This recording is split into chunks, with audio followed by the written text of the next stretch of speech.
তোমরা সবাই শোনো, আজকের চোখ বন্ধ অবস্থায় যে এই হাঁড়িটা এক বাড়িতে ভাঙতে পারবে তাকে 1000 টাকা নগদ পুরস্কার দেওয়া হবে। কাকু কাকু আমি ভাঙবো। তুমি ভাঙবে? হ্যাঁ। ঠিক আছে আমার সঙ্গে আসো, আমি যেভাবে বলবো হ্যাঁ। তুমি সেইভাবে ধরো এই লাঠিটা। আমাদেরই একটা গ্রামের ছেলে, সে এই খেলা খেলতে এসছে, দেখা যাক সে কি করতে পারে।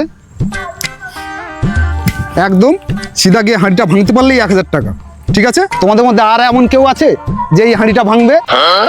ঠাকুরপো, আমি এই খেলায় অংশগ্রহণ করতে চাই। খুব ভালো। আমাদেরই গ্রামের একটা বৌদি এই খেলায় অংশগ্রহণ করতে চায়। তুমি যদি হাঁড়ি ভাঙতে পারো তাহলে কিন্তু 1000 টাকা পুরস্কার পাবে। ঠিক আছে, ঠিক আছে। চলুন এইখানে দাঁড়াও, না লাঠিটা হাতে ধরো।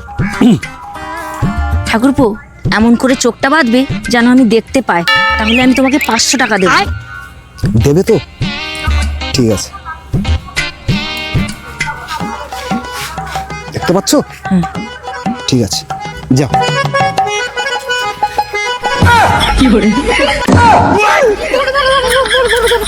বৌদি শোনো, আরে তুমি তো সব দেখতে পাচ্ছিলে, তাহলে হঠাৎ ওই বউটার মাথা করে বাড়ি মারলে কেন? তুমি জানো না ঠাকুরপো, ওই বউটা তোমার দাদার সঙ্গে লাইন ছিল। আমি অনেক দিন থেকে সুযোগের আশায় ছিলাম। আজকে যে সুযোগটা পেয়েছি না, সুযোগটা আমি কাজে লাগিয়েছি।